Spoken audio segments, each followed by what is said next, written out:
Well, hey everyone, Stephen here with Four Oaks Crafts, and welcome back. Hey, Easter's coming up really soon, and I thought it would be cool to turn a Holy Land Easter egg on my wood lathe. And I call this a Holy Land wood because it actually is from the Holy Land. It's a certified Bethlehem olive wood. And olive wood is really probably one of my favorite woods to turn for two reasons. One is the aroma, that you get when you're turning it. And the second is if you just look at the figure and the patterns in the wood, it's just beautiful. So join with me and let's get started. I decided to use my 4-jaw chuck to hold this piece of 2" by 2" by 6" piece of Bethlehem olive. Now I've turned eggs between centers, which is totally doable, but at some point you have to take it off the lathe and you have to finish both ends. That can be a little bit more challenging.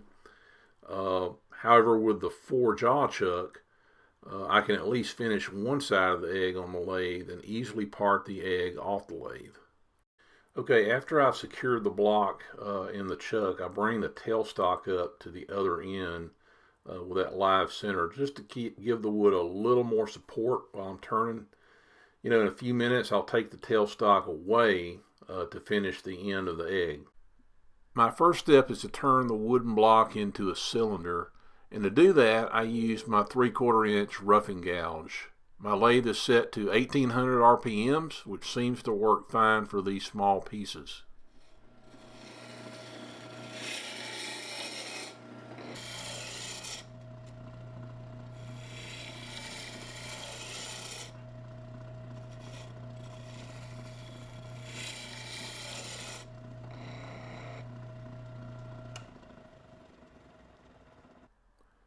With the lathe on, I mark a line which will be the fat end of the egg.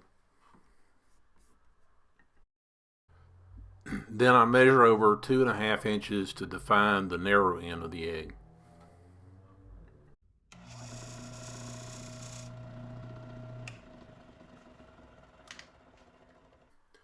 So in the next few scenes, you see me giving the egg its shape. First I use the parting tool to define the smaller end of the egg. That's on the 2½ inch mark. Taking this wood out will also help facilitate my use of the spindle gouge shortly. I like to use a 3/8 inch spindle gouge to make the curved shapes of the egg, and I started shaping the fat end first. Now if you're good with a skew, that's the other way to do it. The skew is another efficient way to create what we call beads in the turning world. For now, I prefer to use the spindle gouge, and hopefully I'll graduate up to using the skew in the future.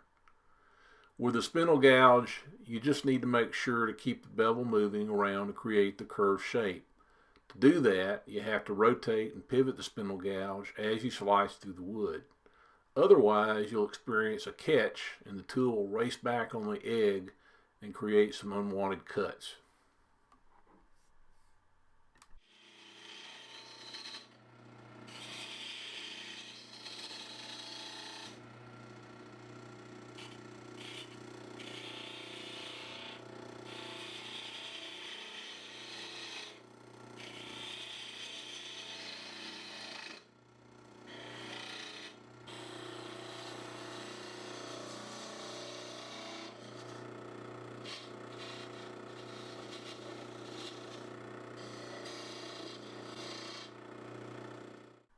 Okay, here you can see me using the skew as a scraping tool to further refine the shape of the egg. For this cut, I'm simply turning the skew on its side and using the edge of the skew to scrape the egg surface.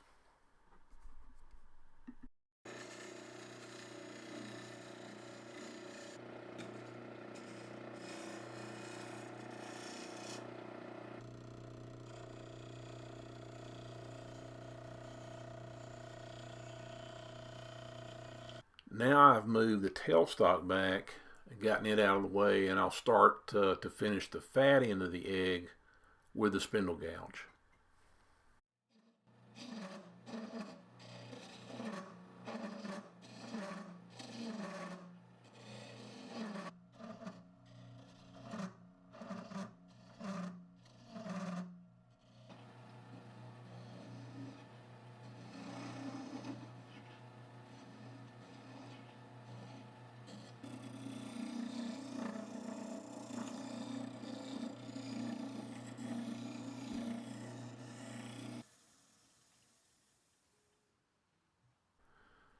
Now moving on to sanding the egg. I still have about a 1/2 inch connection between the egg and the original block. You want to leave enough wood there to do this final sanding and finishing. I start with 120 grit and then move on to 220 grit. After I finish with the 220, I stop the lathe and spend some time sanding the length of the egg, and I'm trying to get rid of traces of any scratch marks that I left by the rotational sanding. Next, I move on to 500 grit and then go up to 1000 grit sandpaper. For the final finish, I use a friction polish and add about 3 coats. Then I gave it a few minutes to completely dry.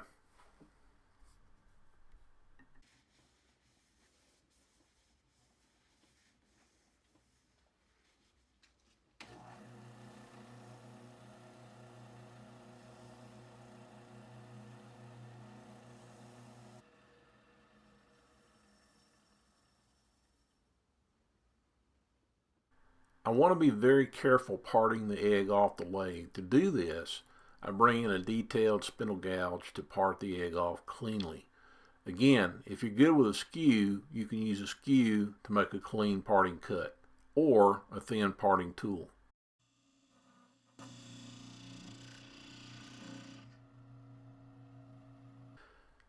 Now all I have to do is use my carving knife to shave off that little nub that was left from the parting process.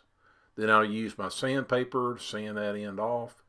Next I'll apply some friction polish and buff the egg by hand. If you have a buffing wheel, that's certainly a great way to do the final buffing. If you don't want to turn an exotic wood like the Bethlehem Olive, you could also go with a lighter colored wood like the piece of maple I've turned here. I'm using different colored Sharpies to give the egg some color, and it helps to apply these colors at a lower RPM. If you use something called a chatter tool, you can also give the egg different textures. Be sure to check out my other wood turning videos like the one you see here. Well, thanks for watching my video on turning a Holy Land Easter egg. If you have any questions, please leave them in the comments. Hope you have a wonderful Easter, and God bless.